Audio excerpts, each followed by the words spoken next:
Makanya oleh Allah ketika Allah bikin surga itu uiddat lil muttaqin, dicawisno, disediakan untuk orang-orang yang takwa. Benar termasuk yang takwa? Insya Allah, berbahagialah. Fabasyiruhum bimaghfirati wa ajrin karim. Diberi kabar gembira oleh Allah, bahagia dengan ampunan dan pahala yang mulia. Pahala yang mulia ya surga itu, insya Allah. Saking sayang Allah pada manusia, maka Allah mengutus Rasul. Berarti di suatu tempat, di suatu desa, di suatu kota, kalau ada ulama di situ, berarti Allah sayang kepada penduduknya. Tapi kalau suatu desa, suatu kota, suatu negeri tidak ada ulamanya, laulal ulama ulakan lakanan nasukal bahaim, ada sebuah pernyataan makalah itu. Kalau saja tidak ada ulama, maka bisa-bisa manusia seperti binatang. Karena tidak ada yang menyampaikan ajaran kebenaran, nggak ada yang menyampaikan ajaran Allah. Maka yang mana istrinya, mana bukan istrinya, yang mana anaknya, mana bukan anaknya, sudah gobrak-gabruk seperti karena nafsunya. Ada ulama sekarang aja kadang-kadang terjadi seperti itu, ya apalagi nggak ada ulama, Masya Allah. Jadi kalau Allah mengutus Rasul di suatu negeri, saking sayangnya Allah, supaya negeri itu tetap dalam kebahagiaan lahir batin, dunia, akhirat. Kalau kita contohkan sekarang kita makan adalah sebuah desa, tempat tinggal, kota, pemukiman yang di situ ada warasatul anbiya, ada ulama, ada ustadz, ada tokoh yang menyampaikan peringatan agama Allah. Lah itu berbahagialah, disyukuri, bukan malah diolok. Ada yang tanya? Bu Etik, mau Bu Cak Etik silakan. Waalaikumsalam warahmatullahi wabarakatuh. Gini Bu Nyai, ini pertanyaan sudah tersimpan bertahun-tahun. Berapa tahun? Lama. Ini pertanyaan anak saya. Oh iya, gimana? Mulai kecil, Bu, begini. Kita ini bersyukur ya, termasuk saya dilahirkan di dalam keluarga Islam.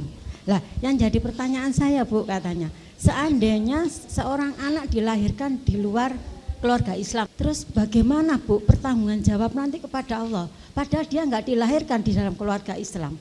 Nah, terus yang salah siapa sekarang? Nah, gitu. Terus untuk mencapai hidayah Allah, kan mereka begini, oh itu agamaku sudah paling benar karena aku dilahirkan di dalam keluargaku itu. Nah, sekarang bagaimana pertanggungan jawab kita yang di luar Islam itu, pertanggungan jawab mereka nanti kepada Allah. Demikian, terima kasih. Semoga ini jawaban sudah dalam hati saya dan saya jawabkan pada anak saya. Lagi. Terima kasih. Assalamualaikum warahmatullahi wabarakatuh. Waalaikumsalam warahmatullahi wabarakatuh. Berbahagialah kita lahir di keluarga Islam. Berbahagialah ibu-ibu lahir ada masjid zikir, ya. Lalu kalau lahirnya di keluarga yang non muslim, kemudian dia tidak Islam, kemudian dia kembali lalu dalam syariat Islam, maka tidak kembali ke rumahnya tadi karena tidak mau beriman kepada yang punya rumah tadi. Nah, bagaimana? Yang jelas Allah memberi petunjuk kepada seluruh, atau Allah memberikan ajaran petunjuk kepada seluruh manusia. Quran bukan untuk orang Islam saja, untuk seluruh manusia.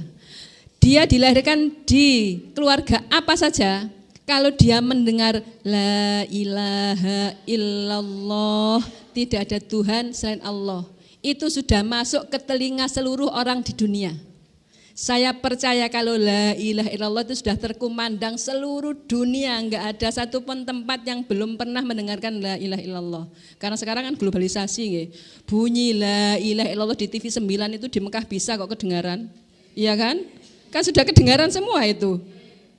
Dia terjadi di mana, dimanapun dengar. Berarti ajakan untuk mentauhidkan Allah itu sudah sampai kepada seluruh telinga manusia di bumi. Lalu manusia itu ada ketaatan, ada penentangan.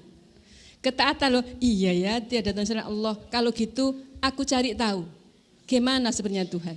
Oh benar, kalau gitu aku menyembah Tuhan Allah. Itu ada ketaatan. Ada penentangan, enggak, Tuhanku bukan itu. La ilallah, bukan itu, berarti ada penentangan. Karena penentangannya itulah maka dia mempertanggungjawabkan dirinya. Jadi tiap manusia adalah furoda, masing-masing mempertanggungjawabkan dirinya sendiri. Wala taziru waziratu wizra ukhra. Tidak ada yang menanggung dosa. Orang yang berdosa itu tidak menanggung dosanya orang lain. Jadi ayahnya ibunya tidak menanggung dosa anaknya. Anaknya yang enggak muslim itu karena hidup di keluarga yang tidak muslim tidak ditanggung orang tuanya. Masing-masing adalah nafsi-nafsi. Yaumala tajzi nafsun an nafsin syai'a. Hari kiamat itu tidak bisa membalas, tidak bisa menebus satu jiwa pada jiwa yang lain. Masing-masing sendiri. Jadi pertanyaannya sendiri. Enggak salah. Salah apa enggak itu tanggungan sendiri. Karena dakwah Islam sudah sampai ke seluruh dunia. Kalau saja belum, maka Allah berfirman, "Wa ma kunna mu'adzibina hatta nab'atsa rasula." Kami tidak menyiksa kecuali kalau sudah dakwah Rasul sampai kepadanya. Tarsan hutan. Nate sekolah? Nate krungu adzan. Gak ono sing ngrokok. Kalau dakwah Rasul tidak sampai kepadanya, maka Allah tidak menyiksa. Karena dakwah Rasul enggak sampai kepadanya. Siapa sholat, zakat, masuk surga. Nggih napa mboten? Sapa sing gak gelem sholat, gelem zakat, sugih gak gelem haji, gak gelem zakat, masuk neraka. Itu syariat dan Allah tidak menyalahi syariatnya.